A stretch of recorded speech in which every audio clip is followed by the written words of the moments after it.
Hey.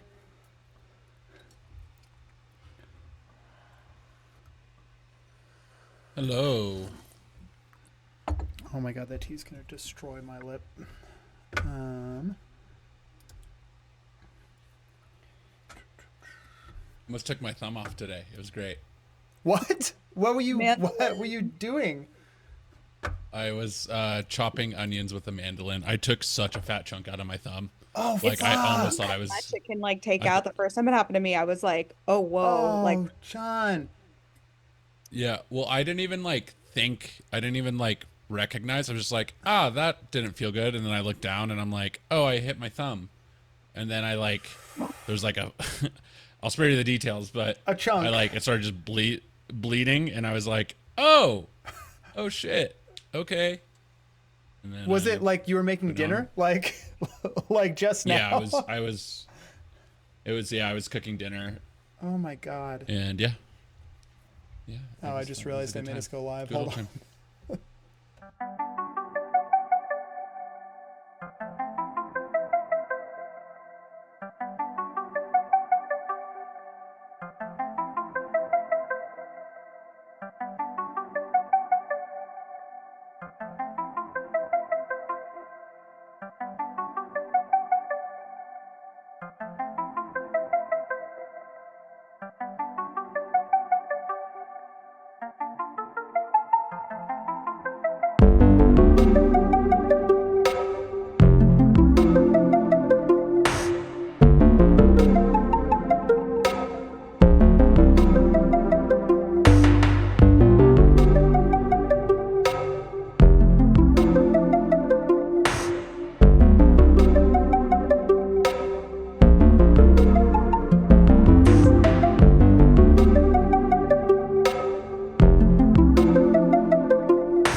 Let's do it.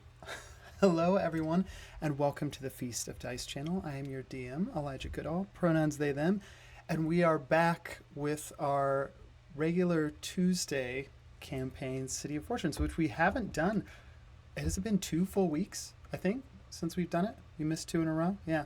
I was gone on vacation, and other people were gone, but we're back, and I'm going to do just a little recap real quick to catch us up.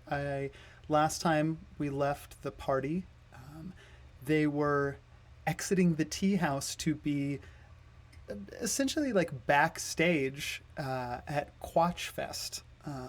And Dirk, you were preparing to do what really is like the biggest show of your career to date, alongside your songwriting and performance partner, the Black Jaguar Tabaxi, Robin Golden.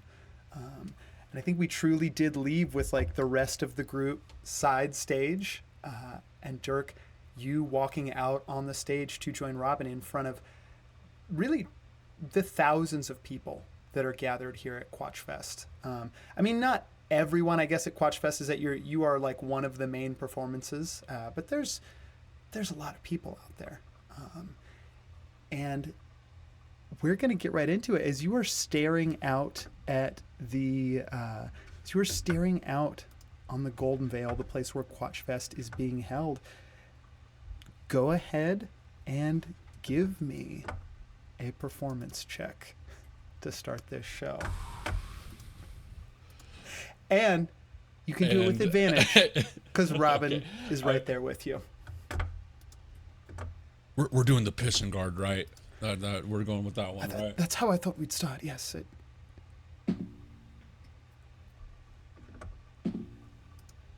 Okay, that's much better. 16 plus 8. Ooh, 16 for a 24.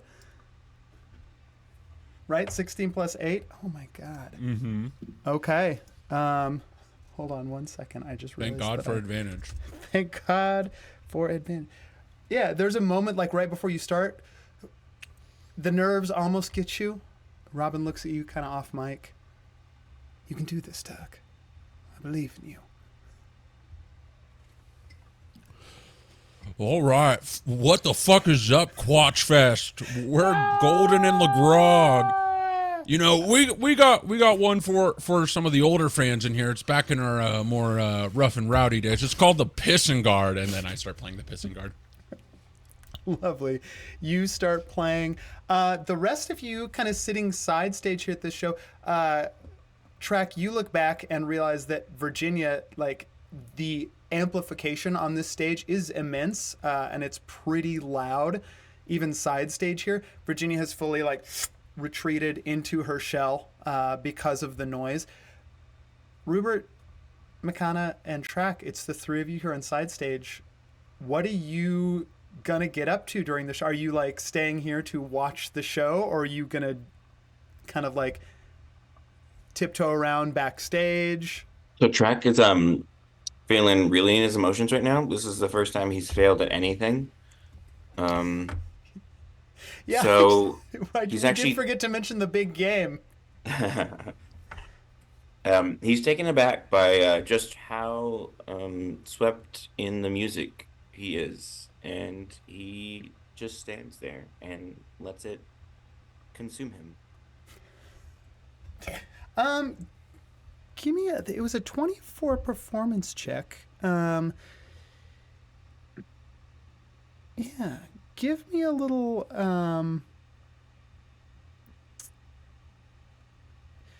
you're letting this consume you. Give me a little perception check right now, Track. She's so stupid. What are you doing? My perception's -1. Lovely. Oh, that's fine. I got an 18, so. Okay. All right. So it's 18 total. Did you roll? Yeah, an 18? or 19 and then 18. Yeah. Okay. Cool. Yeah, that's pretty good. I told you, On- I'm taking You're in. really taking it all in. As the sound starts to wash over you, Track, and if you can feel the little, almost like, not the hum, but the little like scuttlings and scrapings of Virginia in her shell on her back, kind of like, you can't really tell whether she's enjoying it or not, but there is like a little bit of movement. And you're letting these first few chords wash over, like they're loud enough that even with the deafening cheer of this immense crowd in front of the stage, Dirk's lute kind of like rises above all that. He and Robin's harmonies kind of like the little crown on top of those chords. And as this is washing over you, the 18's pretty good. Something feels different. I think that one of the things that feels different about this moment is that you realize, all of you have gone back 2 years in your lives, but you have the memories retained from those 2 years, and in particular, the last 3 weeks of being together. This is obviously different because the way that you remember it, Track, you won the big game. That's why you walked up to the plate with such enormous confidence. It's why you boasted about taking Johnson's girlfriend out to dinner after the game, which you did do, to a very nice steak and lobster joint. Fancy. Fancy. The date didn't go well, but you didn't care. You won the big game. And this time you didn't. And you're here at Quatchfest, and something is different. Rupert, you go ahead and give me a perception check, too, and Makana, give me an Arcana check. Dirty 20. Hot.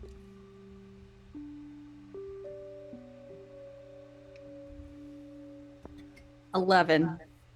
Okay.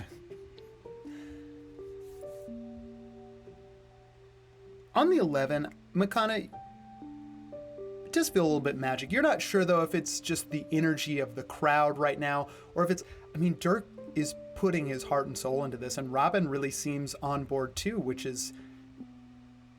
seems different from at least the story that Dirk had told before of kind of how this whole event had gone and how they had separated out. Like, Robin really seems in it. So you feel that little bit of something being different too, but you can't quite put your finger on it.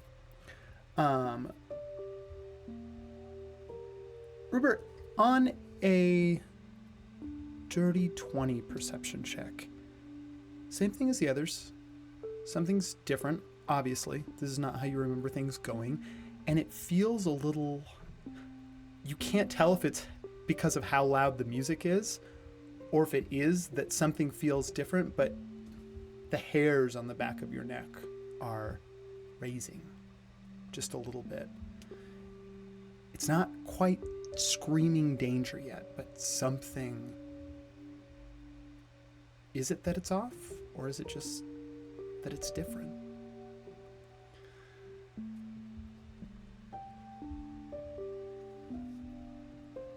Are the two of you, Makana and Rupert, just going to sit there and enjoy the concert too? I want to root around in the back. I want to get up to some mischief. Okay, I want to. cool. I want to rifle through some boxes. Great. You head backstage. It's loud enough that you can still hear the music back there. Are you kind of heading back to the green room areas, or are you heading around directly kind of behind stage? There's a lot of, I think, stage personnel kind of like running to and fro, making sure that everything is going well all over Quatchfest here on this stage. No, I want to be like rooting around like directly behind the stage. Cool. Give me an investigation check.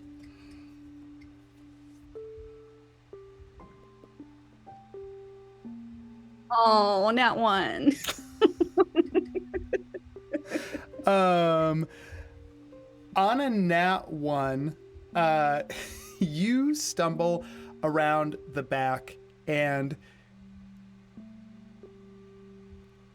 I think like sort of it's just like a jumble back here. There are like stage hands running to and fro. There like look to be a couple managers of other bands who are trying to like maybe the one that had just finished here and the one that is up next, trying to make sure that everything is going all right with their particular talent and that everything is set up the way that it needs to be. You see a couple, like there's currently a couple sort of like by the book wizards back here, like actively casting thaumaturgy basically so that the concert can be projected from the stage and is like booming out loud enough, just sort of like concentrating on these spells backstage. And in all the chaos, you, I think, give me a nat 1 on investigation. You look down and you find a ring of keys there on the ground. Nothing seems too special about them, but they like it looks like there's a couple footprints, like they're kind of driven into the ground a little bit, like they were dropped and then people have just been walking back and forth over top of them. And you do see one key in particular that just looks to have like a little, just like almost this little white oval on it. Like it's maybe like a little opal or something. It's just sort of carved out in the base of this little brass key.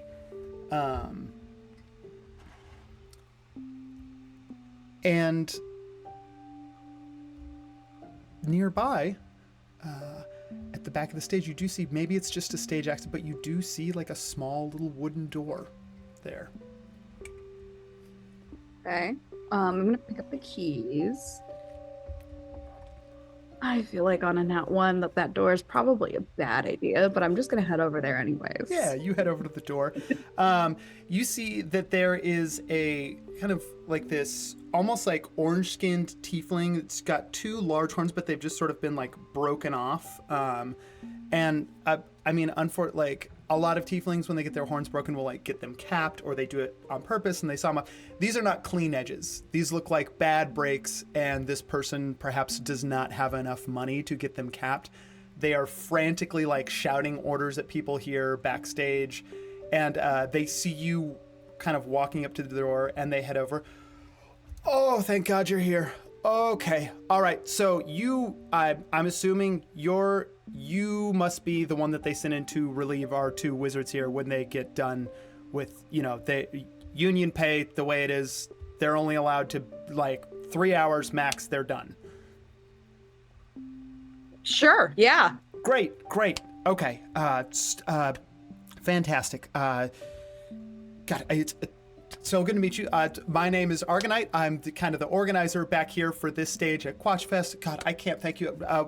Sorry, your name. What's your name? I'm Makana, but you seem like you're real stressed, man. So like maybe go like take a smoke or something. Yeah. Oh my God. I got you, man. It's all good. Oh my God. I mean, you could see it has been a stressful weekend. I've shed both my horns, and I've not had time to step away for a minute to get them fixed, and I am just having a real time. It's. Did you say step up? Do you have experience running, like the back of a stage? I mean, I thought we just had someone coming for relief of the arcane talent, as it were, to protect. I'm a lot better at that, but like I can probably like manage you for like manage whatever you're doing for like 5 minutes if you need me to. Just go get a smoke, go get some water, go to the bathroom, come back. Really, you're just shouting orders at people and making sure everyone's on track, right? I can do that. I can be intimidating. Give me a persuasion check with advantage. This tiefling desperately would like just 5 minutes to themselves. 15. Oh my God. Thank you. Okay. Yeah, no, I'm gonna go backstage. I'm gonna drink some water. I'm gonna lay down for 5 minutes. Send Luis back to find me. He sort of gestures over, and you see like a kind of this like chunky little blue goblin like walking by and just sort of like gives you a nod. Send Luis to get me, and oh my god, Mikan, I can't thank you enough. Okay. Good man. Okay, time for Argonite to take a break. Okay. And he's going to shuffle off. Okay. I'm gonna open the door. Great. I'm not gonna walk fully in, but I just want to see what's going on behind the door that he was standing in front of. Yeah. I'm gonna try to uphold my duty, but I might slack off a little bit. Cool. We'll see. You open the door. Underneath here, it looks to just kind of like be the underpinnings of a stage. There's kind of like that muffled sound coming from above, like concert's still going on. You can definitely hear Dirk and Robin from down here. And as you are poking around, give me one more investigation check. Please be better. It is. It's an 18. Okay. On an 18, you're poking. You don't see a lot down here. Like, this is like, we're not talking about like this is an. I mean, it is a magical festival. Like, it is being put on by arcane means. There are people casting spells. You don't see a lot of cords running everywhere. You see some crates down here. Is kind of like you can't tell if they are just for storage or if they are in fact load-bearing crates. Like on the sides, they are stacked up fully to kind of the bottom of the stage. There's enough space down here that you don't have to crawl. You don't even really have to bend your head to walk around. But, you know, you've got like 6 inches clearance, and it's kind of dark down here. I think we said earlier when the show was starting, like this is like the evening, so it's kind of like the show that's going through sunset into night. And you're starting to lose the light down here. But on 18, you know, you're walking around through the grass down here, and you're feeling around. You come across some kind of iron ring. Feels like if you put a little bit of effort into it, maybe it would lift, but no, it's locked. There is a small keyhole right next to the iron ring. I'm gonna open it. I'm gonna try and hope that like the random key thing I found is gonna work for that. You try the first, doesn't. The second. You get to that one with the opal on it. Give me a perception check too, as this lock comes undone. 23. Okay. On a 23, immediately the smell that hits you, wet earth, mold. It is dank. It seems like something that like maybe it's been a minute since it's been opened,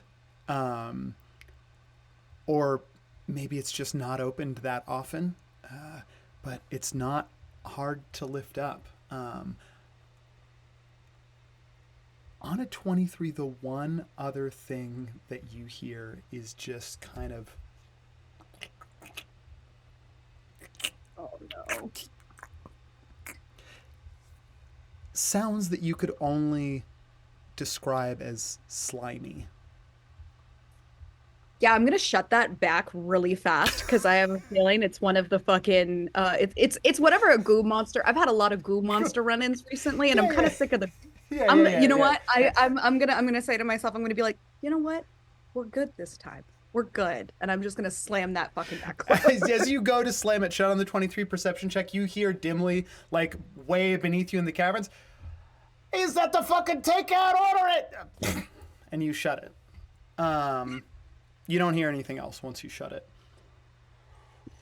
Okay.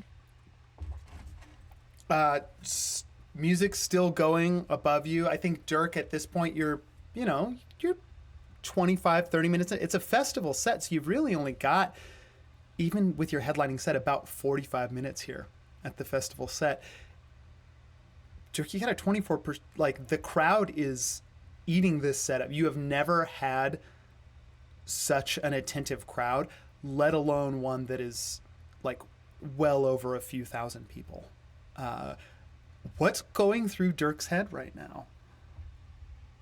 Dirk is like living in the moment, but also is like, oh fuck, like this is a lot. There's a lot of people. There's a lot of people. Yeah, and then Dirk goes, hey, everybody, you mind if I slow it down for a second? You know, we're going pretty hard. I wanna, you know. Yeah, and then Dirk looks at Robin's like, this is the new song I was telling you about. He's like, you know, I've had a crazy past couple days leading up to this festival, and you know, I wrote this song about a certain somebody who I met, who's become a really good friend, and I dedicate this to my friend. They're a young half orc that's learning their way in the world, and you know, just yeah, we've all been there, and then Dirk starts with vocals and goes, whoa, whoa, whoa, whoa, whoa, caught in a rat bromance. Whoa, whoa, whoa! Hit it, Robin! Whoa, whoa! Robin caught is behind in a the rat That's like one of bromance. his jobs.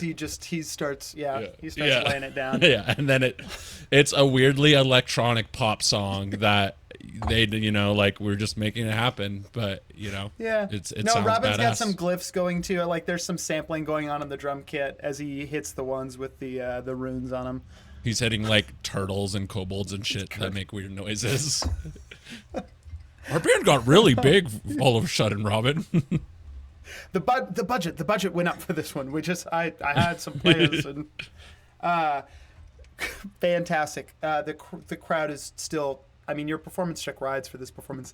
They are going fucking bananas. I mean, it might be the set of the day so far here at Golden Lagrog. Fuck yeah.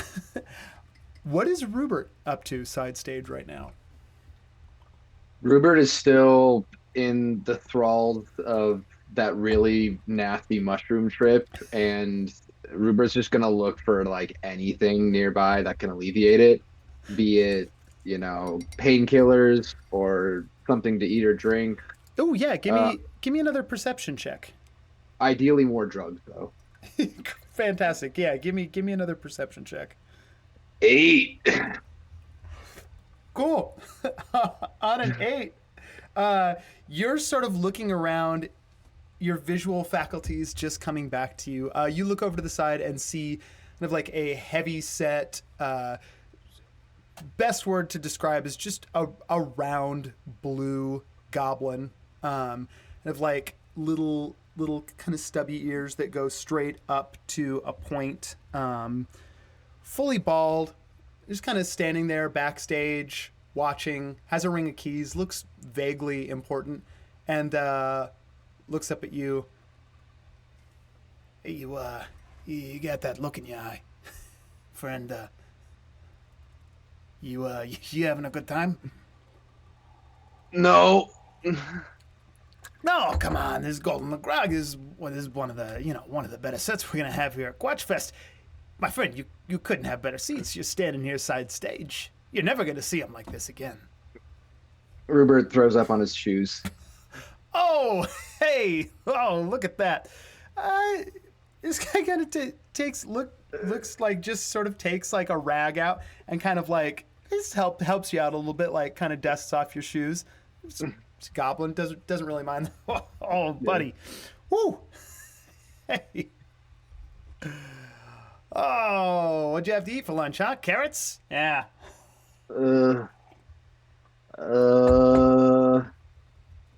Mushrooms. Oh, mushrooms. You wouldn't perhaps be interested in some pixie dust? You see, he takes a little rainbow-colored little baggie out of his pocket, shakes it around. Rupert's just gonna try and take it and just like inhale the bag. Oh, Jesus! Yeah, give me a sleight of hand real quick. 22. 22. It's gone. Oh, hey, what the fuck? You take it. Are you taking the whole thing? Sure. Yeah, let's do it. Okay. Give me a Constitution saving throw and a Wisdom saving throw.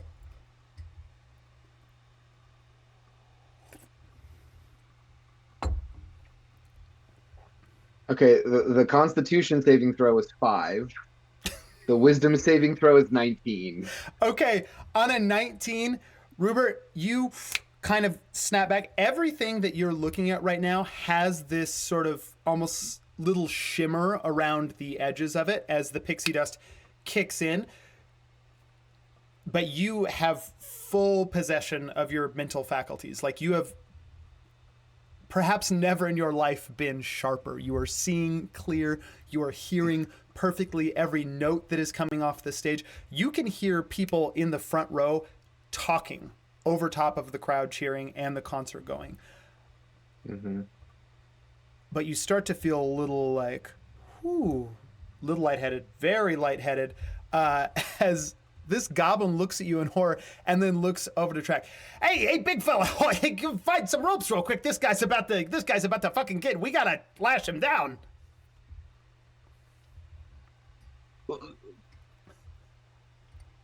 What?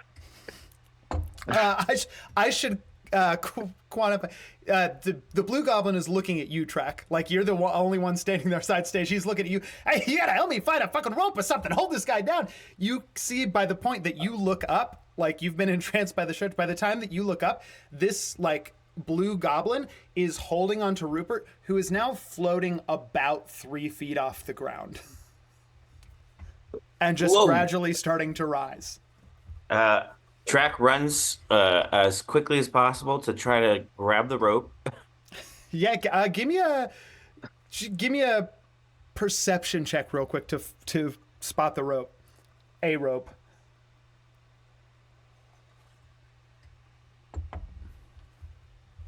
Okay, I got a 14. Oh, 14 rope right there. You grab it, go to.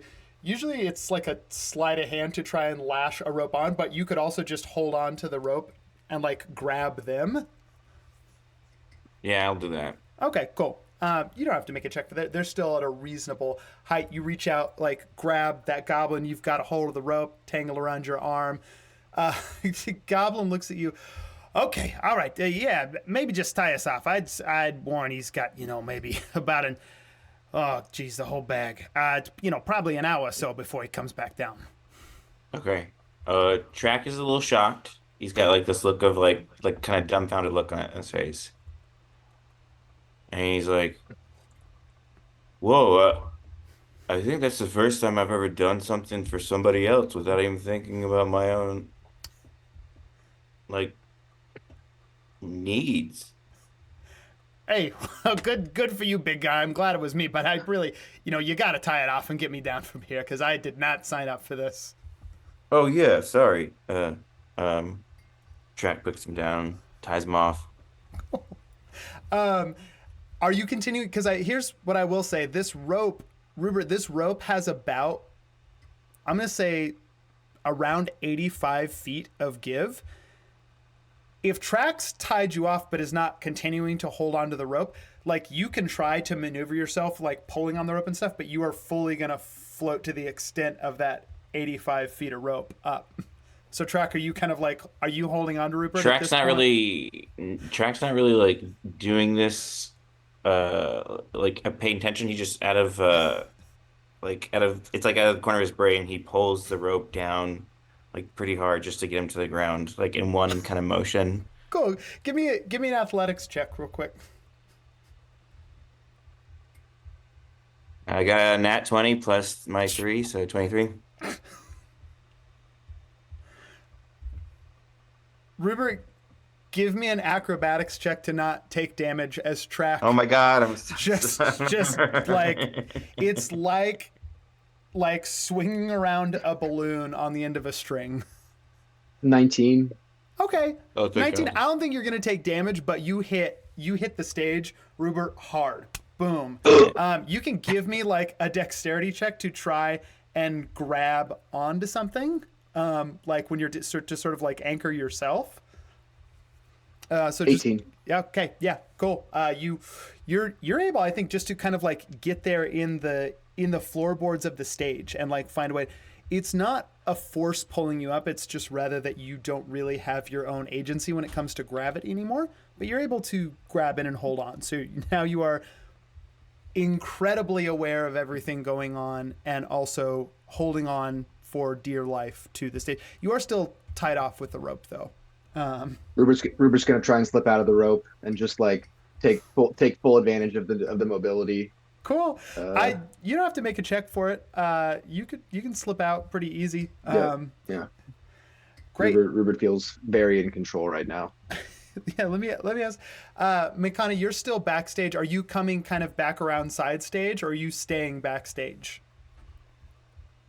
I'm coming back around side stage. I hear a ruckus, obviously, and I head over to see what's going on. Cool. You are coming back to this scene right now as you just sort of like, you kind of like catch the last little bit of like track slamming Rupert down, and then Rupert just sort of like slips the rope off and is holding on to these floorboards. Dirk, you are finishing your number out there right now. It's kind of like it's getting towards the end of the set. You maybe have a couple songs left. All of you real quick, give me one more perception check. Hell yeah. Not 20, but 19. Another nat 20 on your perception check? Yeah, and then -1 because I'm a dummy. Okay. I'm a dumb. I think nat 20 still count as nat 20s. Even. Yeah, nat 20s still count Yeah, as nat okay. 20s. Cool. If it was 21. contested, it might matter, but okay. 21. I got a 23. Not a natural though. Okay. Them No one else could falsies. be a natural. Um, I rolled a natural 21. Natural 21. And then Makana's perception as you come back to the stage? 16. 16. Okay. All of you, as this, including you, Dirk, like you look over, other side of the stage, all of you see Marl Burrow, that Illithid with the dark, long leather duster, the black, flat-brimmed hat, just burning cigarette. The ash has gotten long on it. It's just sort of sticking out from underneath the tentacles.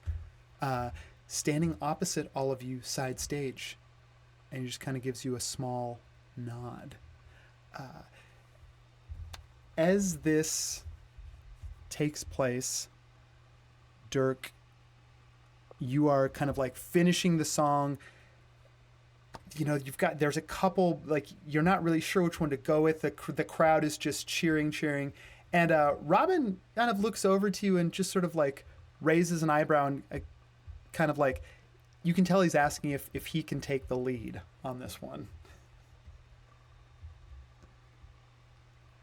Yeah. Dirk winks at him and gives him bardic inspiration. Okay. He's like, yeah, brother. All right. Take us home. Fantastic. Hold on. I'll with that bardic inspiration, I'll give him a little roll. This could be really good or really bad. Are you a D6 or a D6, right? It is 1d6. Yeah. Cool. 15 on the die plus a 5 on the bardic inspiration die for a 20 before I even add his +8 modifier. Total of 28. Give me an insight check too right now, Dirk.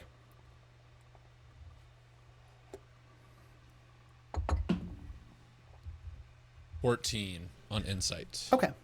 14 on insight. You already had that moment with Robin backstage where you shot him straight and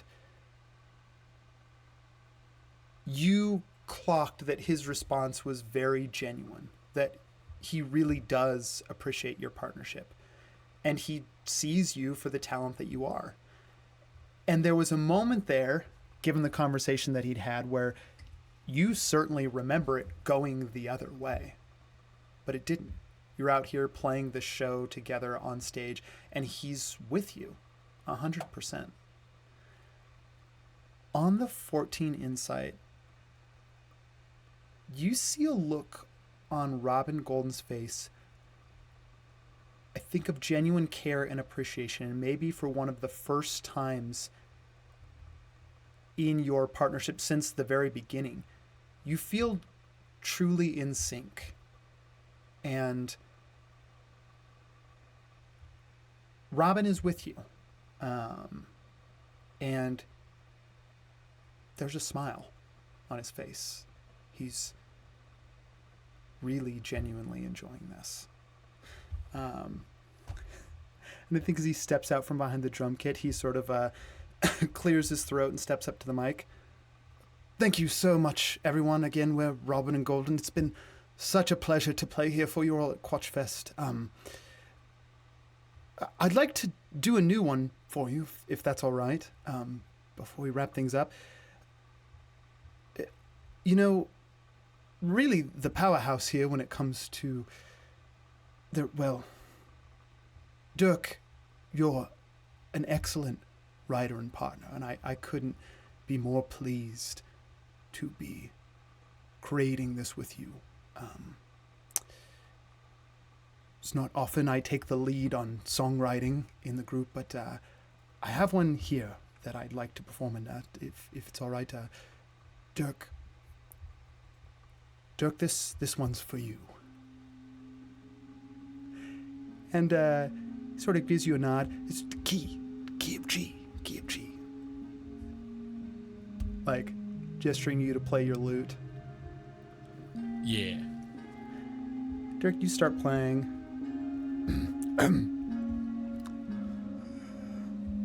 The tome of love is long and boring. No wizards read the damn thing. It's full of spells, cantrips, and curses, and instructions for casting. But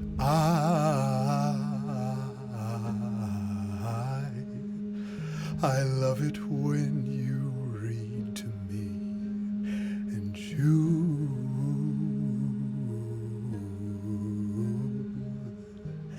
you can read me anything. The tome of love has magic in it. In fact, that's where magic comes from. Some of it takes concentration, and some of it can binge your luck. But You're doing fucking great, bud. Like you, I love your wondrous sorcery, and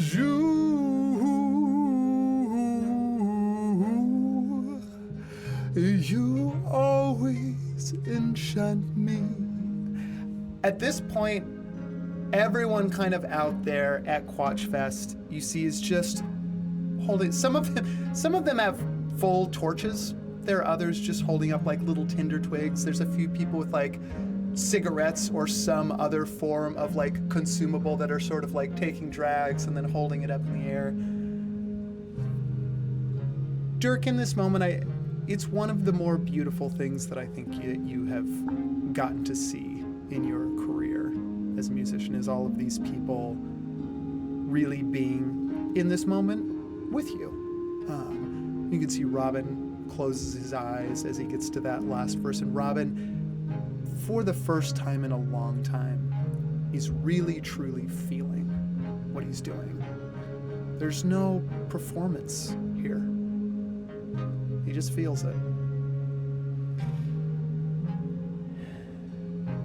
And as this is happening, Track, on your nat 20 perception check, you're looking around. God, what a great moment. Like, the lighters are out, the sun is finally kind of setting, it's getting darker, so the glow out there in the crowd is just beautiful. And you're looking out at the crowd, and there's a flame kind of like in the middle that seems a little bit larger than some of the other flames. sort of almost like a bonfire growing. And it's getting bigger. And as you look underneath at the glow, or from the glow of the light, you see why. And a cold shiver runs down your spine.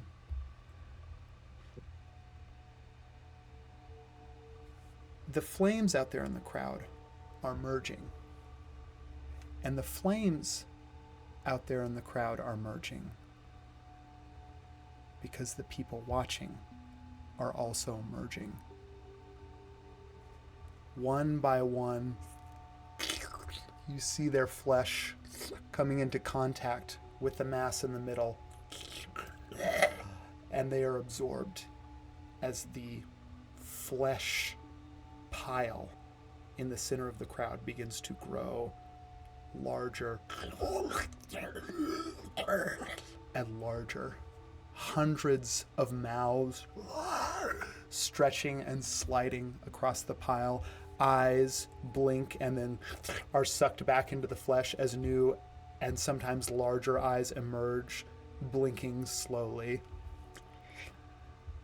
And I need everyone to go ahead and roll initiative.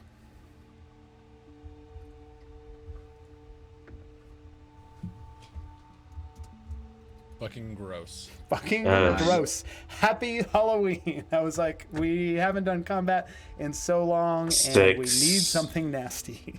I got a 6. 12. 9. Dirty 20. Look at you. Okay. Let me open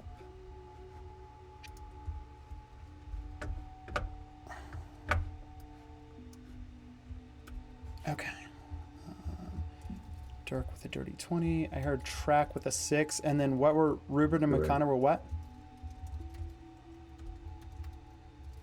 12 for me. 12 for you? 9. Okay, cool. I'm going to roll for this thing.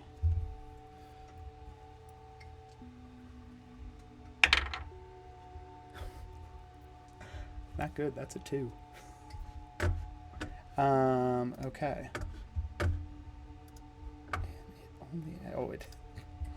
Yeah.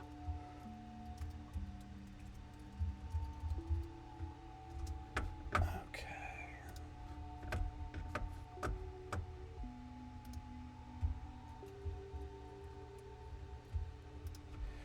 Okay. That means that in this turn of combat, it is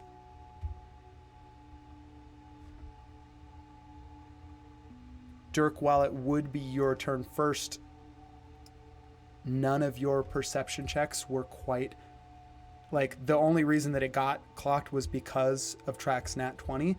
So in this surprise round, it's only going to be Track and this growing mass of flesh going before we start the actual initiative order. But Track, you are first, even in the surprise round. Track, you see this thing happening. What do you do? I pee a little. And then I, for some reason, grab my haunted sickle instead of my longsword. And ask it for help. Yes, help. Oh, that is a nasty thing out there. Oh my goodness.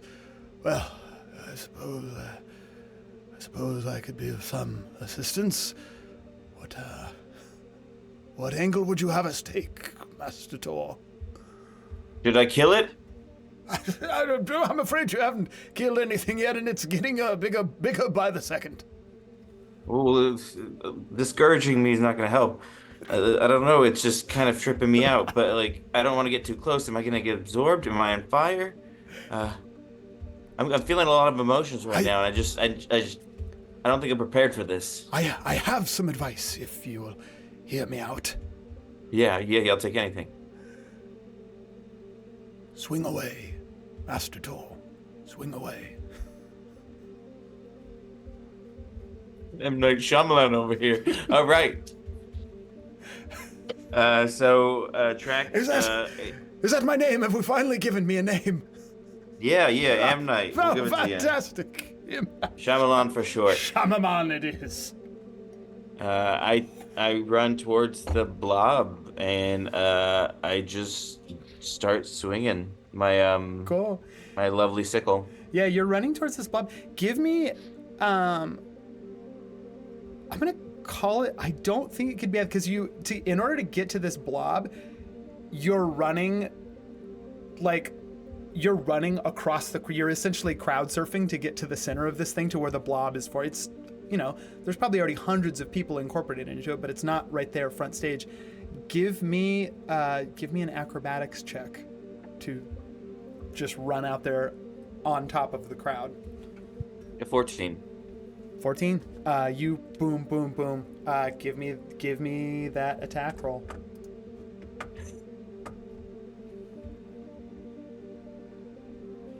7. 7. You take a big swing track. You come down with this thing and kind of like right as you are swinging down, the mass of flesh just sort of like sucks that part of itself in, and you see what was just flesh is now this part becomes a giant mouth, teeth forming as the flesh draws back, and you just see a wide open throat. I think I hate holes now.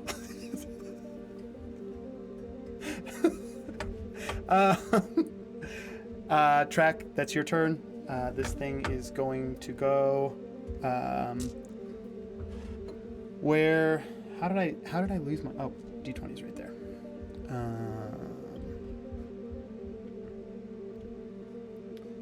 Okay.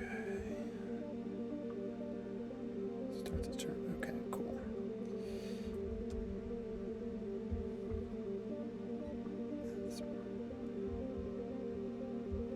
Okay. Oof. Track, does a 15 hit? Yeah. Okay.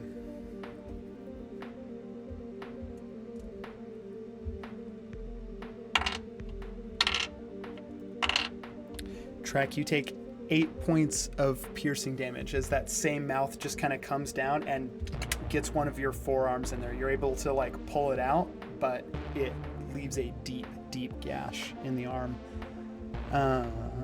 Not a gash. Not a gash. Okay.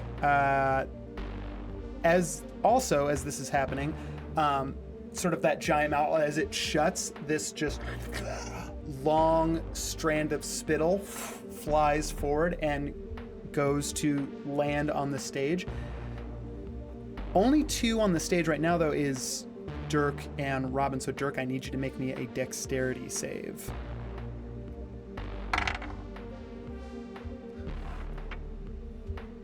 Uh-oh. Good thing dexterity is my second highest thing.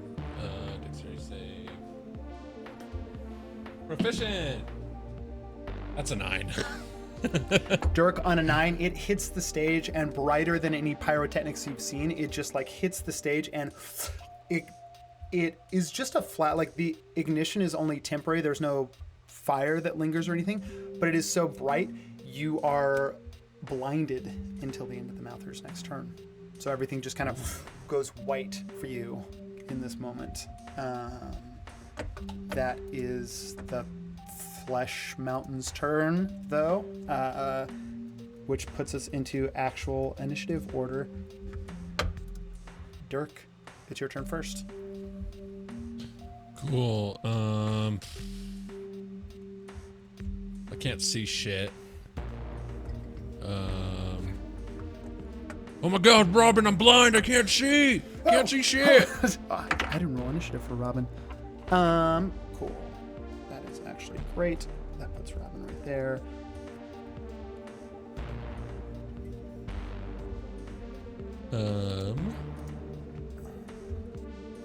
where is this thing? What's up? Are you blind too?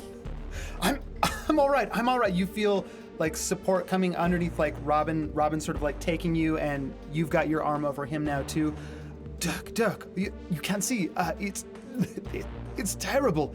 It's some kind of. Listen. If I had have known this thing was possible with crowds, I'm not sure I ever would have agreed to be on the bill for Quatchfest, quite frankly. Yeah, well, they're just letting anyone in these days. Well, they let this thing in, and it's pretty awful. Yeah, this thing. Yeah, I can't really do anything, honestly.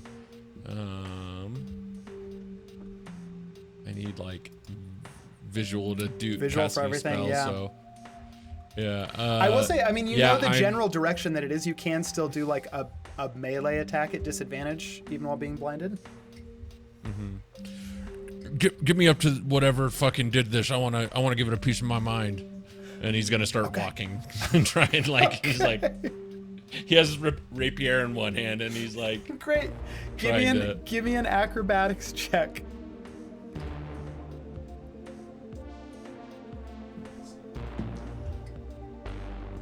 $15. 15. You start to. I think. Robin is sort of like at this, like jumps off the stage and is sort of like moving underneath you with other people. So you're sort of like every step that you take, he's moving his hands to catch. Robin's pretty built. Robin's Black Jaguar Tabaxi. He's pretty tough. So he got you. You get out there. You can give me an attack roll with disadvantage. That you smell. It is. Imagine the worst BO at a festival you have ever smelled. It is like waves, just massive waves of that coming off of this thing. Are we in a sea of wooks? What's happening, Robin? Oh, shit. Attack roll with disadvantage. Okay.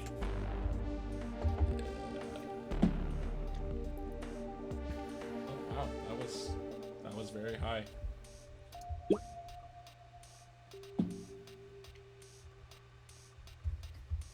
Okay. So I rolled a 19 on the first one, 12 on the second one, 12 plus 5, 17. That's a hit. Go ahead and roll damage. Cool. Big old whopping.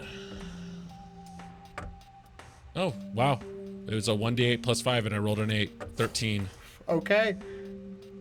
13.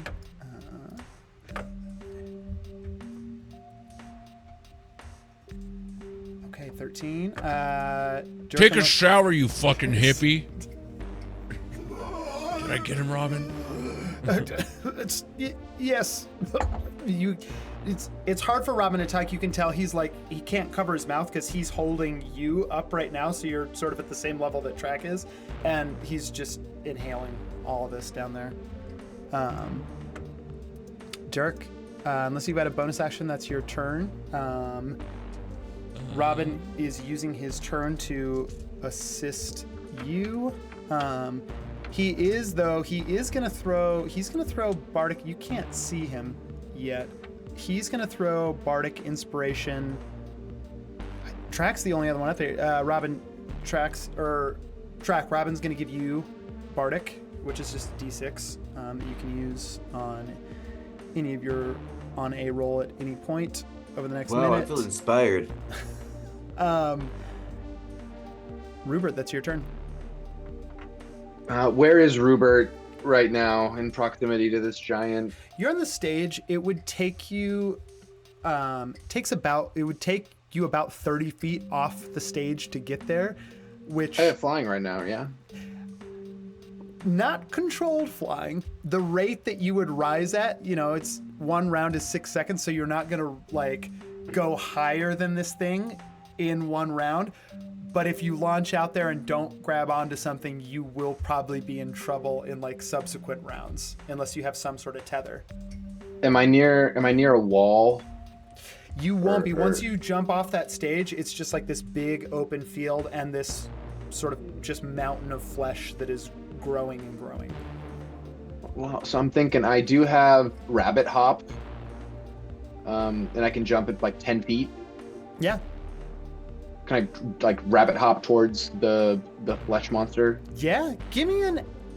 We'll call this. I'll allow it to be an acrobatics instead of an athletics to like jump out there and just sort of get a hold and be on this thing while you're attacking it. All right.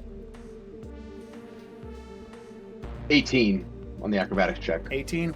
You jump out there, grab hold of it. There's sort of just like a fortuitous arm that kind of like reaches out of the pile, and you're able to just kind of grab it in a handshake, Right. Rupert, and hold on to it. Yeah, if you're gonna attack it, go ahead and give me an attack roll. All right, attack roll. 15. 15 hits. All right. So with my dagger, 6. Okay.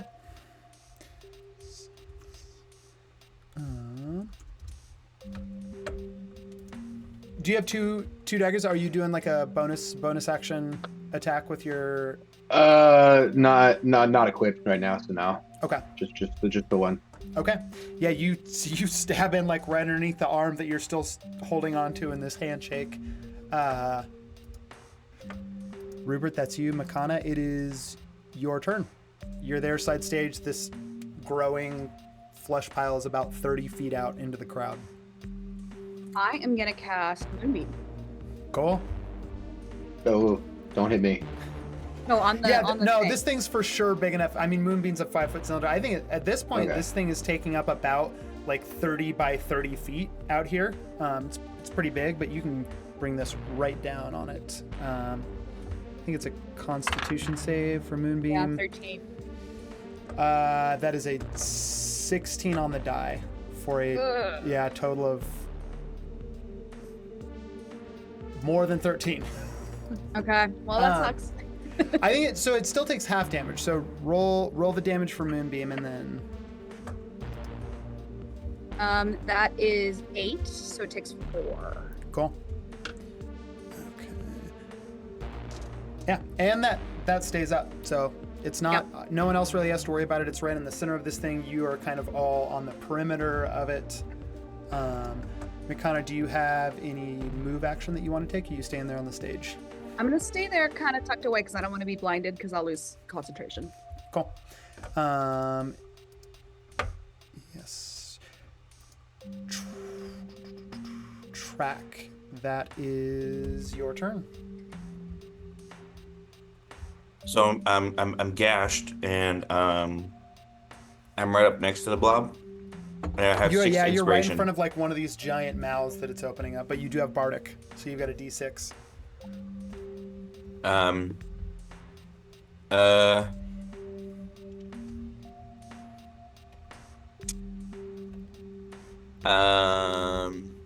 So I start to hurl insults at the blob. Because it's the only thing I can think of to attack it with. So I'm like, "Ew, you're disgusting. I can't believe I have to like bear witness to something so terribly, despicably grotesque. Not that my night hasn't gotten any worse, but here you are. In the middle of this beautiful fucking concert when I was really feeling something. You decide to interrupt it and just coalesce into the worst human orgy I've ever seen in my life. I don't know why I'm talking. I'm old, but as you say this, there's like somebody actively getting absorbed into the blob right next to you and is like, hey man, words hurt. Like, I didn't choose to be part of this thing.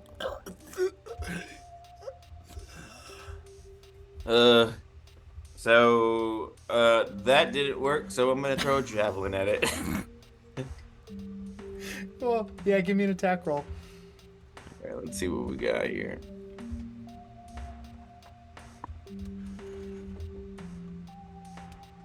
Oh my fucking god.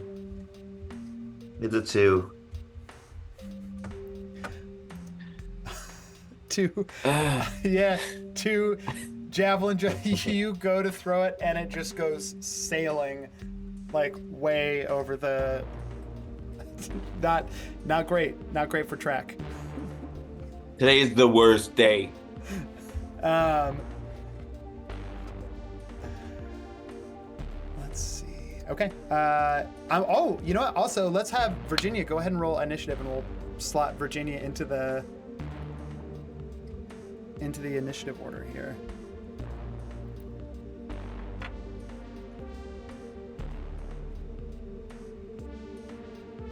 Oh, it's mute. I think it's muted. Still mute. It might be the headset mic. Okay, cool. I'll put down the 10. 10 puts you right there.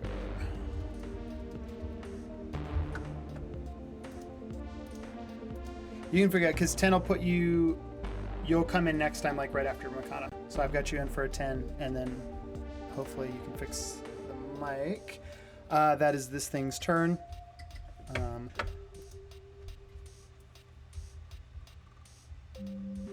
On its turn, it's no, that actually that stuff will start next round because of how big this thing is getting. It's just going to do that multi-attack again.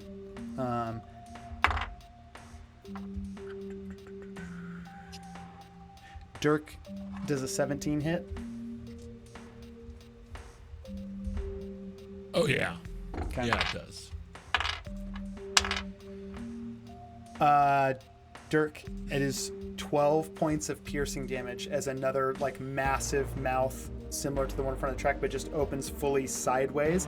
This one with sharp teeth, and just comes out and like sinks into your like both sides of your shoulders on either side. Oh fuck. That is also going to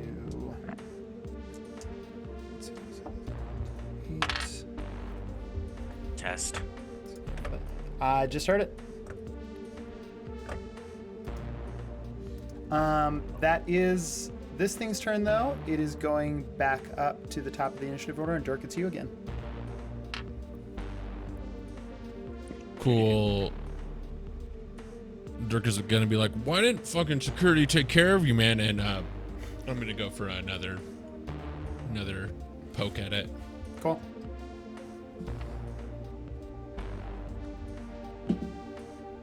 Natural 20. Okay. Yeah. All right. Yeah. Definitely a hit. Go ahead and roll the critical damage.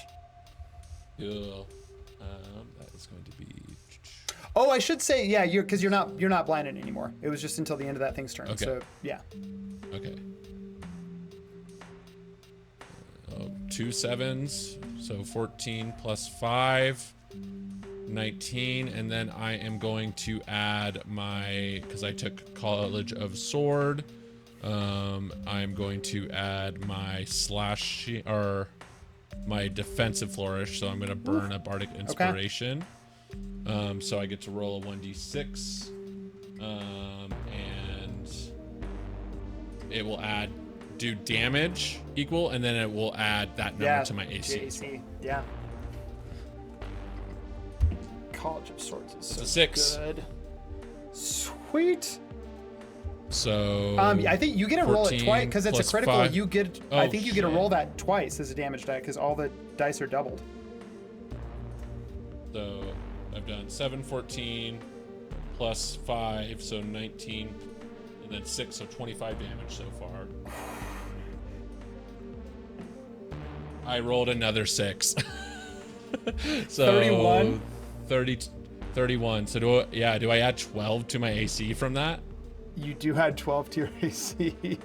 Oh my god. So now my AC is 26. Oh my god. Okay. Dirk, as you slice into this thing, there is kind of like just there is almost a note that resounds as you slice through this thing, and you can feel it carving through the flesh, the bone, and just one neat slice, and you just see an enormous, like, just kind of like 10 square foot pile of just kind of opens up, and like topples over onto the side, hits the ground. You can see that pile though begins to just sort of like kind of like ooze back into the pile, but it is just like this it's a mess inside of this thing. You see arms, legs, teeth, sinew. You've definitely carved a chunk into it. Dirk, at the end of your turn, though, I need you to make a wisdom saving throw. I do have a bonus action still. Yeah. I'm going to use that. I'm going to cast Healing Word onto Track. Okay, cool. Roll that. I'm going to... 4 plus spellcasting ability modifier. So I don't play spellcasters. Too much stuff going on. You heal for six points. Kyle. Sweet. Tractor. And then I need to make a wisdom saving throw. Yes. Your music healed me.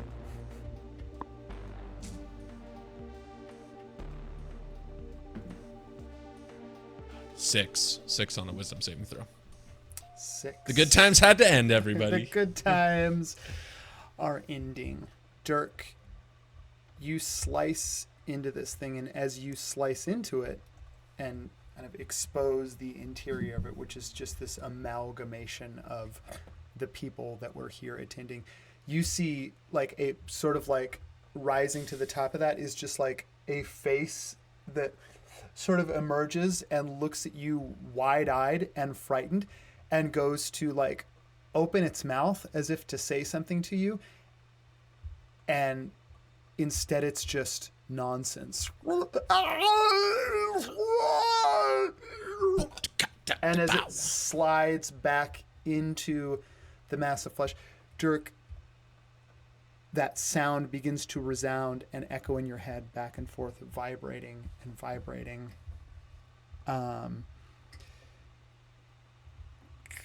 The effects of this, let's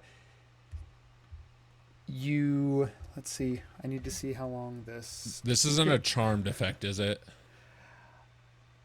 Ooh, would it count as a charmed effect? It's not really a charmed effect. It's more, Okay. It's almost like madness, basically, Okay. as opposed to a charm effect. Okay. It is only, but I will tell you, you cannot take reactions until the start of your next turn. And then when it gets to your next turn, I will tell you what happens. Dirk, that's you. Robin is actually going to...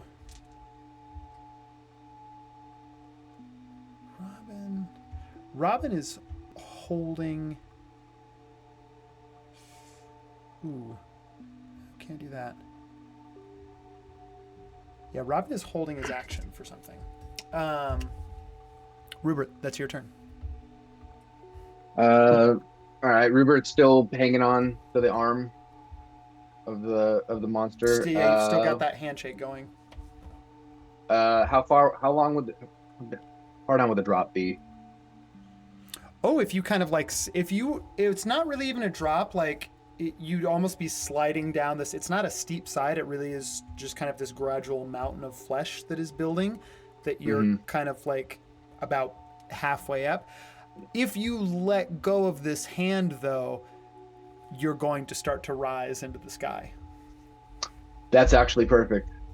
Because then I can get advantage on my. Do I get advantage on my ranged attacks if I'm like above him? You do get advantage on your range attacks if you're above, yeah. All right, I'm gonna let go and then. Okay. You let go. I think it's not a fast float. Each round of combat is only 6 seconds, but if you give it, you can give it a small little push off to not go too high, too fast, but to kind of like get above it. Right. Okay. Give me an acrobatics check. We're just gonna say the DC of this is 5 to do like just a soft little, just the right amount. 15. Cool. You're great. You rise just high enough above this. You're not crazy high. Still really within reach of your allies too, but you have advantage on the attack now. All right, Rupert's gonna jump, knock a bow, and like loose it at the monster from up high. Okay, great. Give me that attack roll with advantage.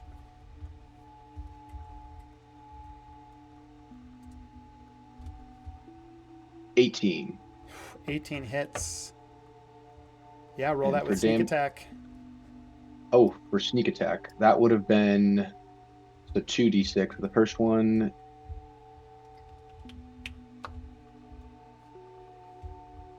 I'm gonna ignore that. The first one was a 10. The second one is a 6. So for 16. Okay, 16.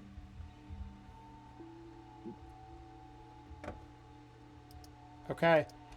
You fire an arrow down into the center of this thing. You see the arrow just strikes down and disappears. That mass begins to quiver, and you see it almost in a volcanic way begins to open up, and there just begins to be a visceral spray out of the top of this thing. There's like bile and like what looks to be like maybe spittle, but it is like almost erupting right now in this moment. It's not in any way pleasant. Rupert, unless you've got a bonus action that you're doing, it is going to be Makana's turn, followed by Virginia after that. Cool. Makana, it's you. I mean, Moonbeam is still active. Yes. Oh, you're right. You know what? I didn't. Oh, wait. This thing.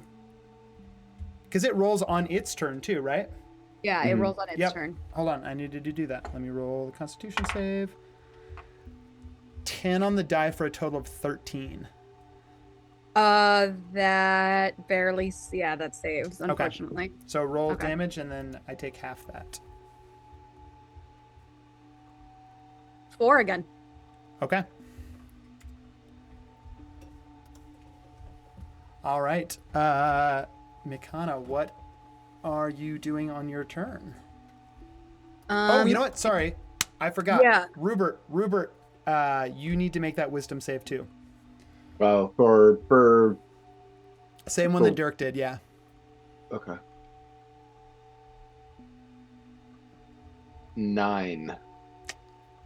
9 also fails, so you What can't do I take hit- what do I take? reactions until your next turn, and then I will tell you what Okay. happens on your turn. Doesn't affect your turn though, Makana.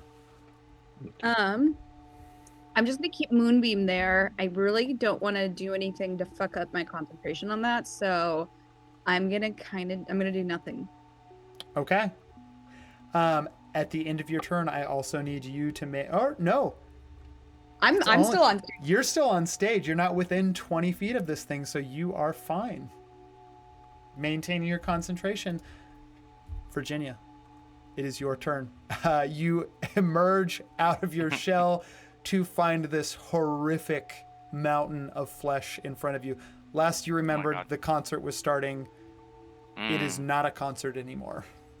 You're Okay. you're kind of like right here on Track's back, looking up Okay. at this thing. Okay.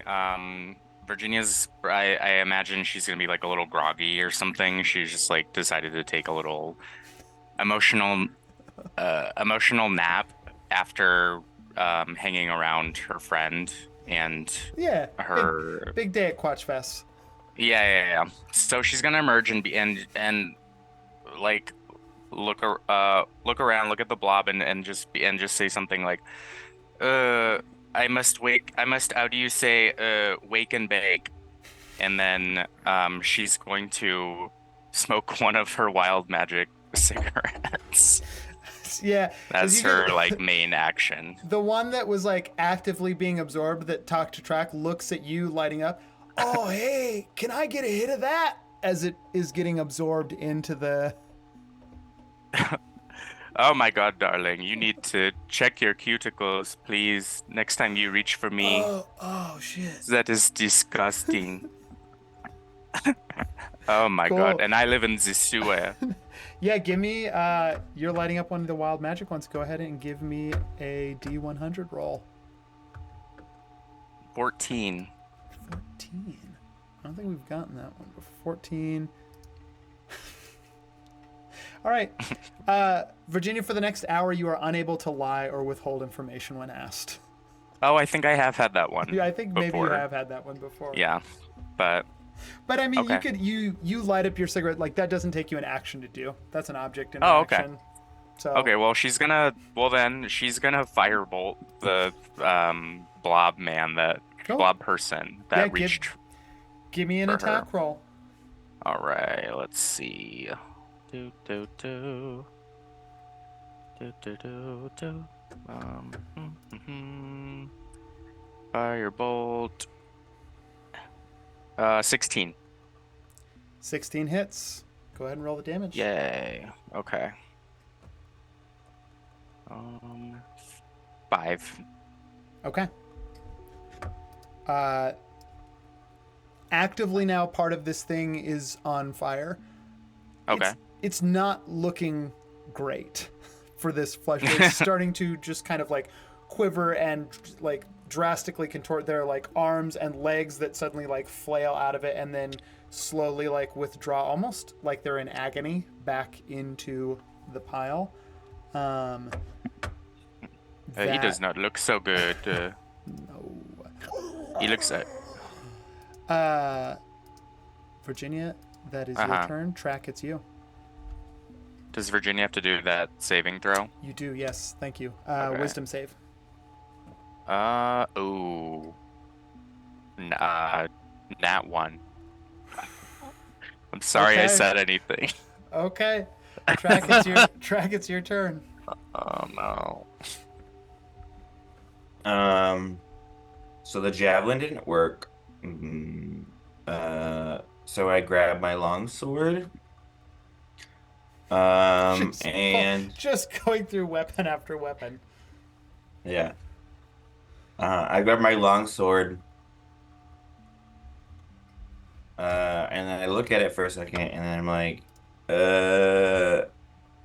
maybe I should try kindness. So I look at the blob. and I'm like, of the sword, sir? Kindness. yeah, it is. And I take a huge swing at it. Fantastic. Give me an attack roll. Please, Jesus.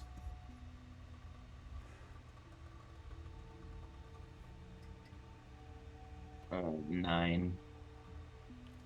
A 9 just hits this thing. Thank God. It has an exceptionally low armor class. Go ahead and roll damage. All right. A 6. Okay. On a 6. 6 damage. Track, as you go to try kindness, you take the blade, you pull it back. Go ahead and describe for me how you take down this flesh mountain with kindness.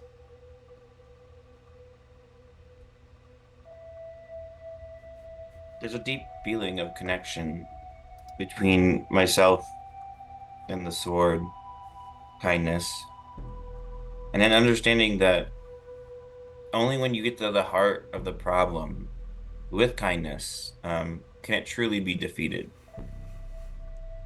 So Track buries it towards what he assumes is the heart, hoping to penetrate it with his long kindness. Yeah, and he just swims towards it, kind of like a little torpedo. Track, you're moving through the flesh in this space. Around you there are faces.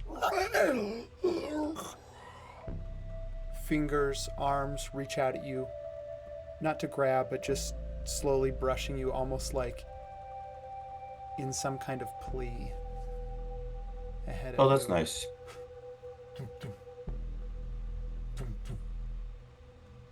The massive thud of an 8-foot tall beating heart.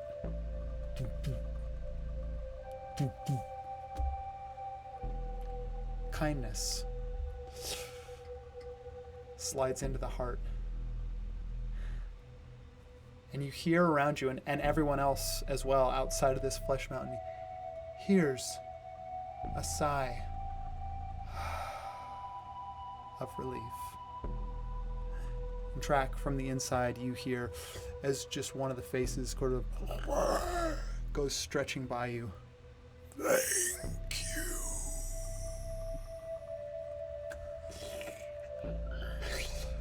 One last shudder from the outside, and then in what is now just sort of this ochre-hued bog. All of you, Ruben, as this thing is going down, you can go give me a dexterity saving throw to see if you can like grab another one of those arms as it's sliding down to sort of ride this pile back down into the ground. 15. 15. You take another one of those arms. You are down there. You're able to like get a hold of some kind of tufts of golden grass that are now sticking up through this mess, this puddle here on the ground, or truly more of a lake than a puddle. We are out of initiative order.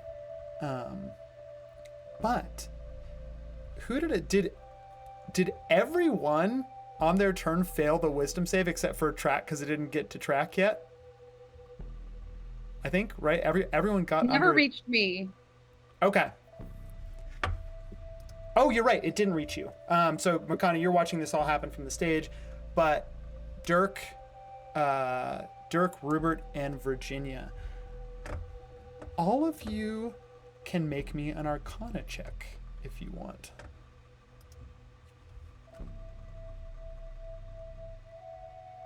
Nat 20. 17. Those mushrooms are letting you see things that you, The mushrooms are comprehension. the mushrooms are worn off. This is all the pixie dust. This is Oh. Virginia got a 6. Okay.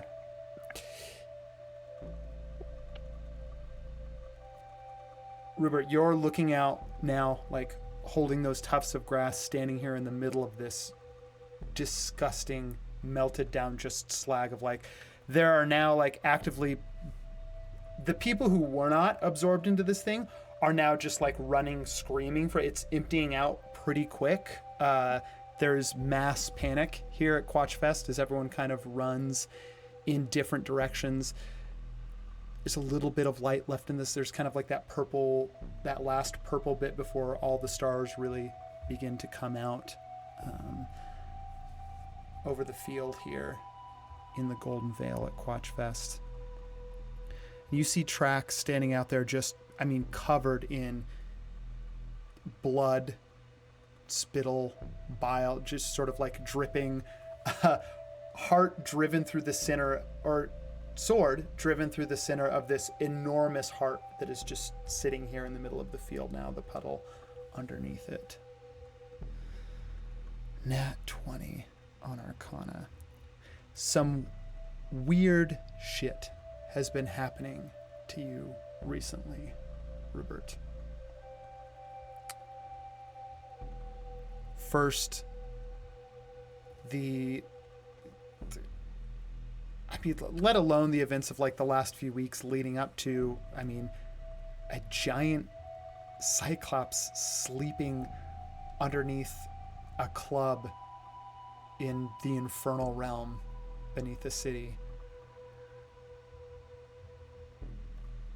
A strange old auntie in a tea house that you keep running into. Jumping back into a 2 years younger body, into a moment that you remember, and then having the moment change and waking up outside of the tower in the Vale. Nat 20 on Arcana check. Give me also an investigation check with advantage.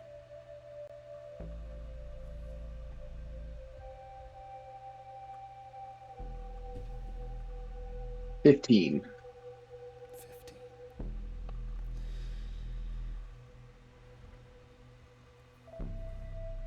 Whatever is happening right now, you're looking at this pile of, it's absolute chaos. Not just the fact that like Quatchfest is going crazy, everyone's panicking. Yes, that's chaos too, and it's like very present in the air. But this thing, whatever it is, you're looking at it, Track still his sword in its heart. This thing is also chaos. It's madness. It is another domino in a line of increasingly chaotic and strange events. When was the last time that you had a feeling like this? Like so many strange things stacked and those feelings increased?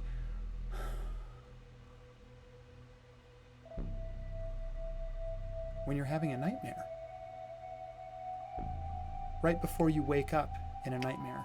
The odd things that happen, the flashes of different people coming in and out, sometimes seemingly from nowhere. Now a new location.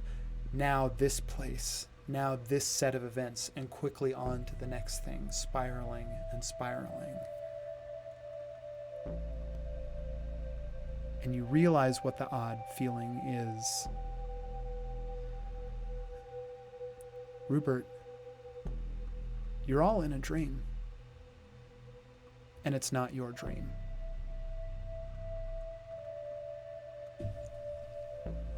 Track, the heart beats its final beat. And as it does, inside, the heart begins to peel back.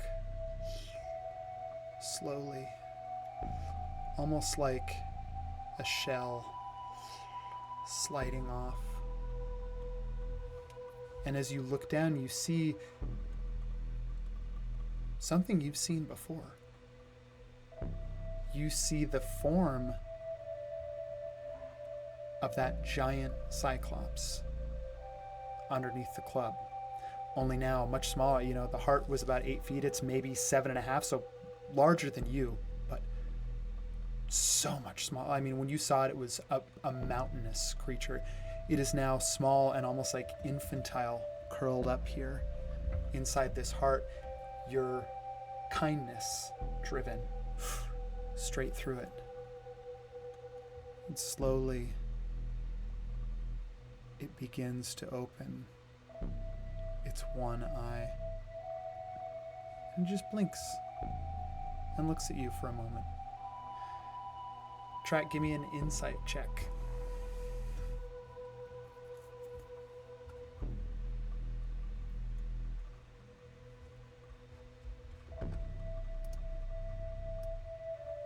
And at 20. Oh my god. She's very open right now. Yeah. Kindness. Trek, you've never used kindness before. And something about that seems to matter. Because in this moment, this almost infantile Cyclops looking back at you, batting one large eye, like cute little kind of like black eyelashes curled up. It doesn't look like it's in pain or like it's suffering. It looks at you and gives a little smile. Babies aren't supposed to be able to smile. And on your Nat 20 insight check,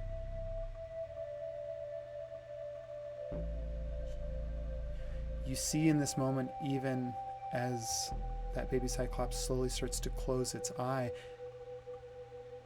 dying? No, not dying. Falling back asleep. And as it falls back asleep, Track with a Nat 20 insight check, You can tell looking at you, it recognizes you. And as it falls back asleep, your sword through its heart, that small smile on its face, you know it will dream of you. Guys, I'm fucked up. This is gonna stick with me for the rest of my life. I just killed a baby with kindness. Oh, so I didn't fucking kill Quatresh. Oh shit. Oh man. You killed it you killed it for me. I thought you were killing it. Thanks, man. Appreciate that. Yeah, you Hell had yeah. me. Hell You yeah, had me brother. feeling everything.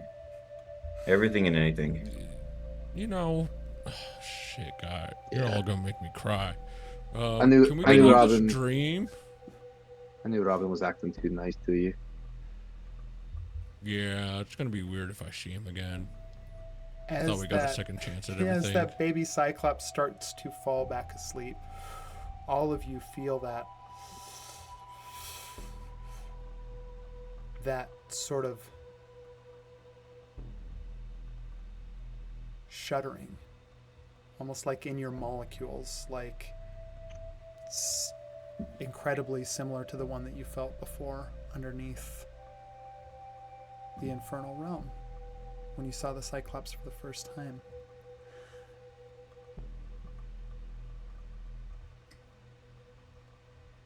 This is the second time that this is happening to all of you.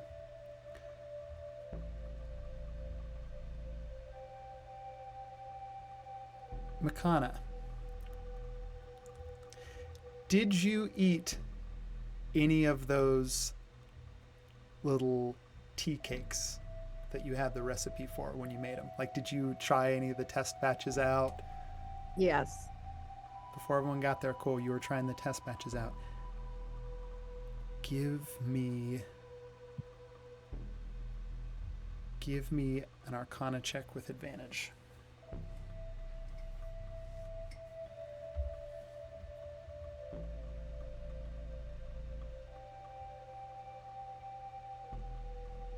$18.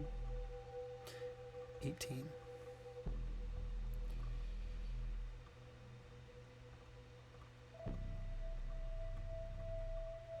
Makana, you know what's about to happen.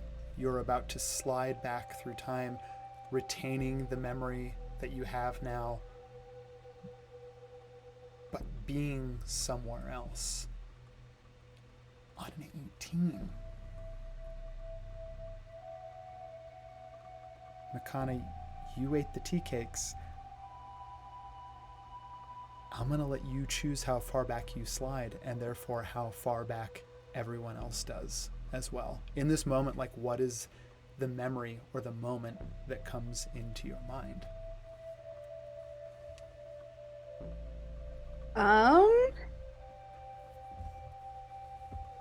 Probably. Okay, so like times of our like if so, I've lived for 500 years. So if I'm talking about my youth, that means that none of them exist.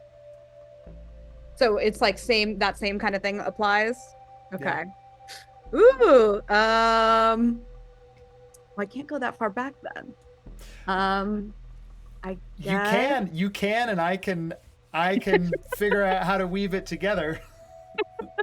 Like, if there's a moment that it really is like that gut instinct. I think in this moment, it's not like you're looking at like this carefully woven tapestry that you get to like add some detail to. You're like, it's like gut instinct.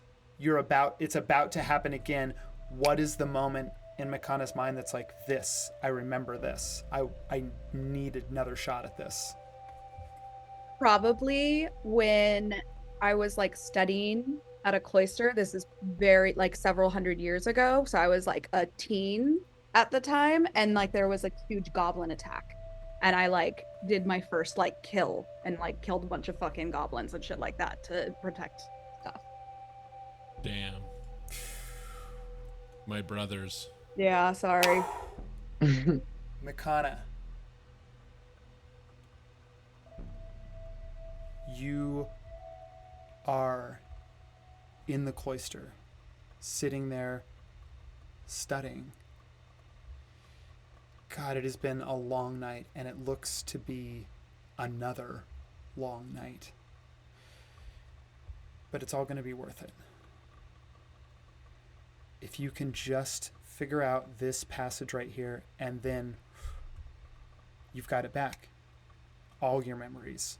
Everything after this, up until the point of Quatchfest and coming back to now, they come back. And in that moment,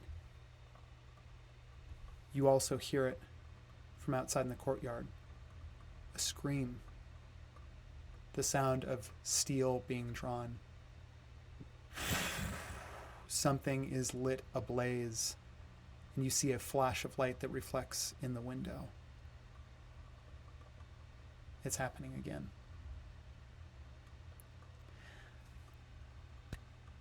Dirk.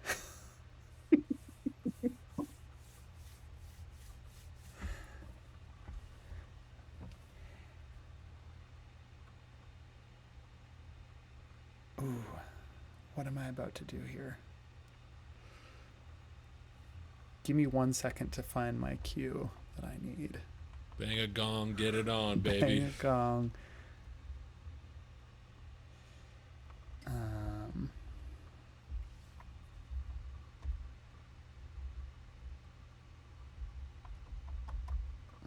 Okay, hold on. Now that's how you kill somebody with kindness, is what I was gonna say after I killed that thing. Dirk, you leave the field of the Golden Veil. Quatchfest. Best concert you've ever played until it wasn't. And you feel that familiar sensation of being pulled through time and space. You come to. You are sitting in a high-backed chair, very, very dim lighting. There's perhaps just like a few black taper candles around the exterior of this circular room. 6 other high-backed chairs like yours forming an arc against the far wall. Hooded and cloaked in a robe that you don't recognize. Dirk, you're in your adult body. This is not something you remember. You look around. Give me a history check real quick.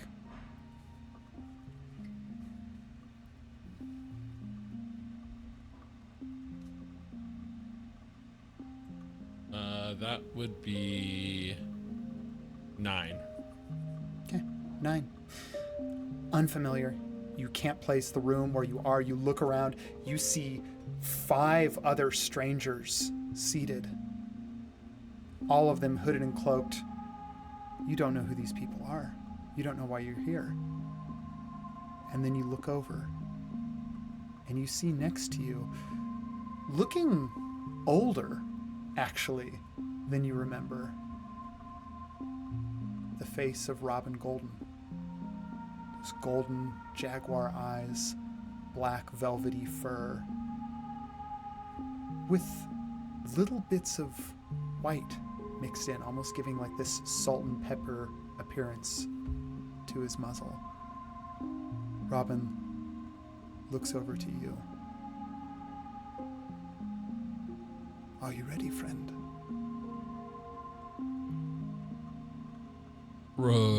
Depends. Depends, but you know I'm down for whatever, dog. You know, oh, sorry, I shouldn't call you a dog. You're not. Oh, fuck, I'm just nervous, man. It's all right, it's all right. I wouldn't have brought you in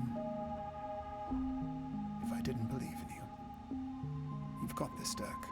You see Robin turns his chair in the center, the other 3, including yours, to the left, surrounding it. As he stands, I call together then this first meeting of the Oaken Council.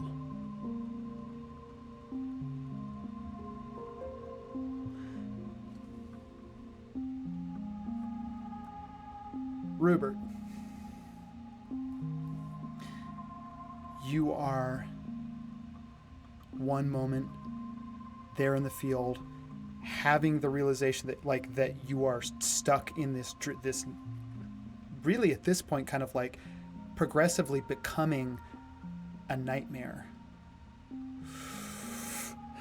And again, you feel that feeling. You are pulled back. Rupert, you are sitting there on a crate, looking around at kind of these rough, just kind of like red and black landscape, canyons here, small plateaus. Like, from where you're looking out, you can see actually a lot of the rest of the city. Go ahead and give me a history check. 18. 18. Rupert, you know where you're sitting. You are sitting in the center of a cleared space that has yet to become, but will one day be, Urks, the Goblin District. And where you are sitting, you know exactly what goes there. The barrel roll.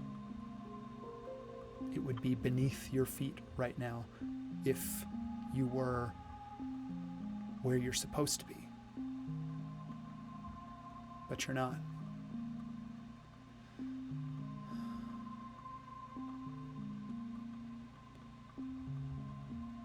Give me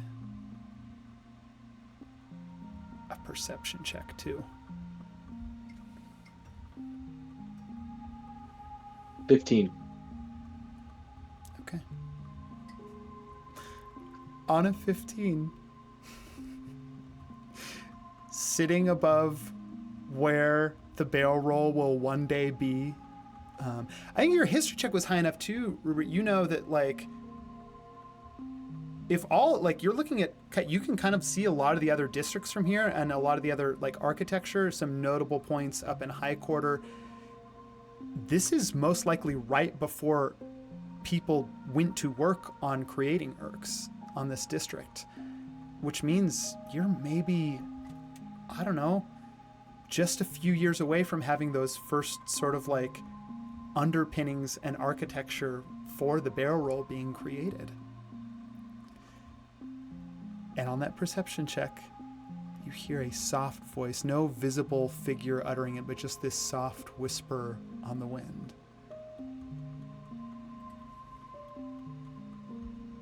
Build it, and they will come.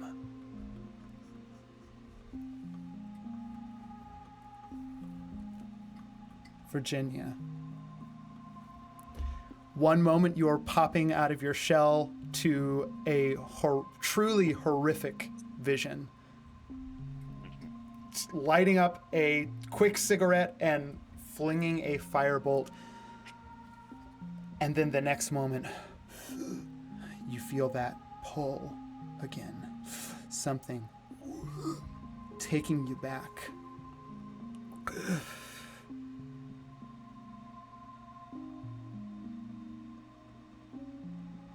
You hear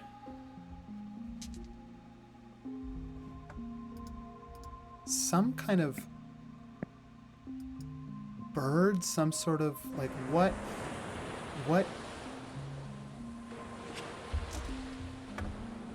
seagulls.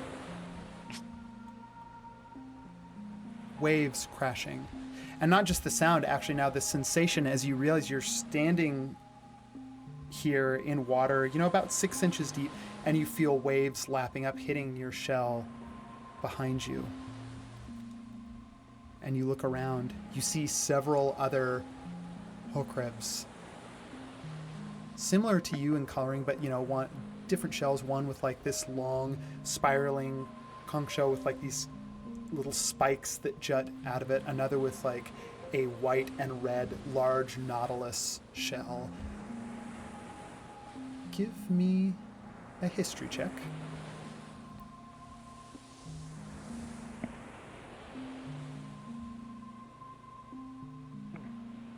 $15.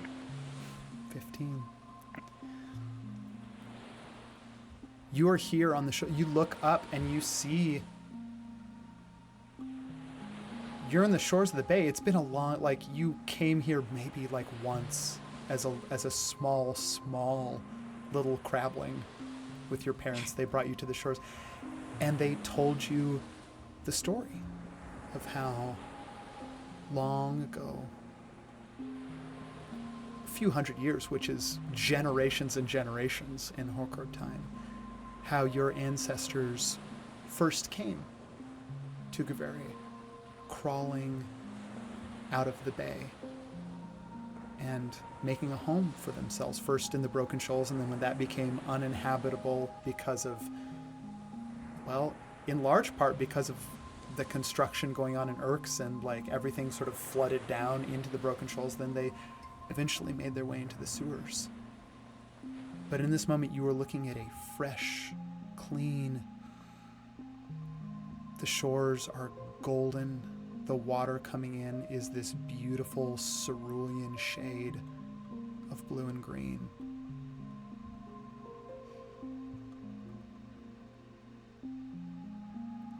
You think this is the shore that those few centuries ago your ancestors crawled out onto. And now you are here with them. And that makes you one of the first.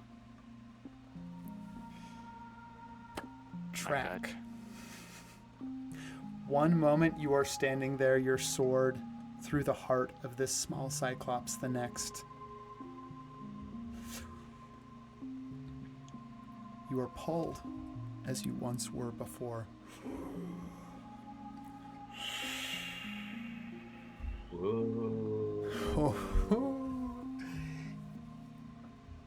You're standing on a balcony familiar to you because the Tor family estate has stood here in the Golden Vale for hundreds of years.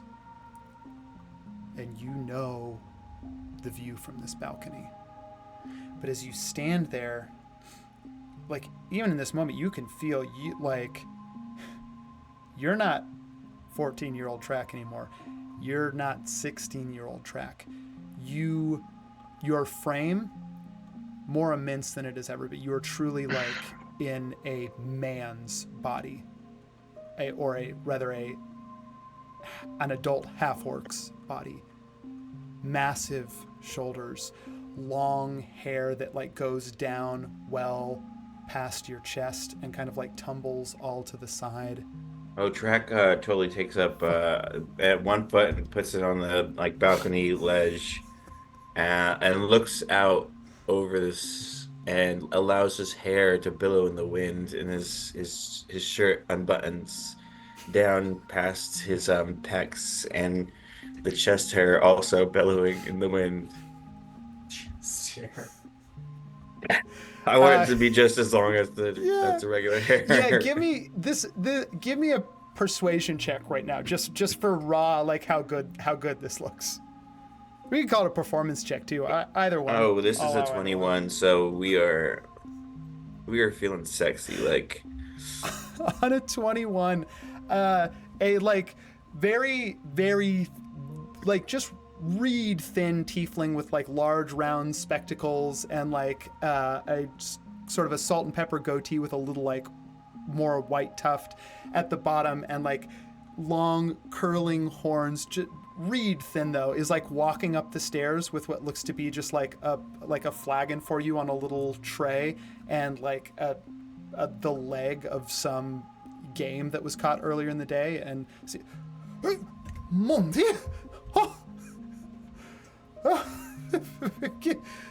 forgive me. I must have told you caught me by surprise. You are, well, you're looking very good today. I get it. I'd catch me by surprise too. Yeah. But thanks for the compliment. Of course. It's all of the, all in the day's work. Not complimenting you as work. It's not. You see that like actively blood, like color is rising up this tiefling's cheeks, which really just blue skin is really just like this kind of deep shade of purple. Quickly sets the tray down on a nearby table and points out into the field. How do you feel about the construction so far? Is it to your liking? Yeah, it looks very constructed. Yes, always. You have a way with words. Yes. Trek, give me a history check.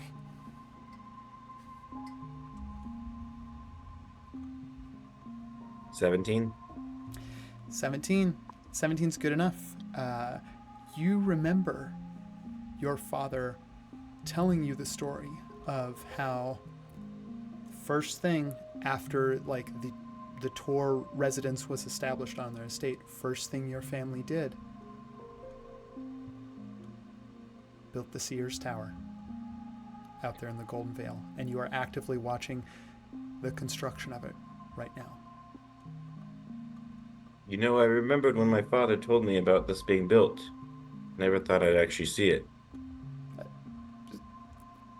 Sorry, your father. You said Oh, your don't fa- listen to me. Sorry. I just thought of a funny joke in my head. Oh, yes, of course. Yeah, I just. Well. Is that for me? Oh. Give me an insight check real quick. That's a 4. Great. On a 4, you see just sort of like adjusts himself real quick and grabs the tray with the pardon. Yes, of course. For you. Can I get you anything else?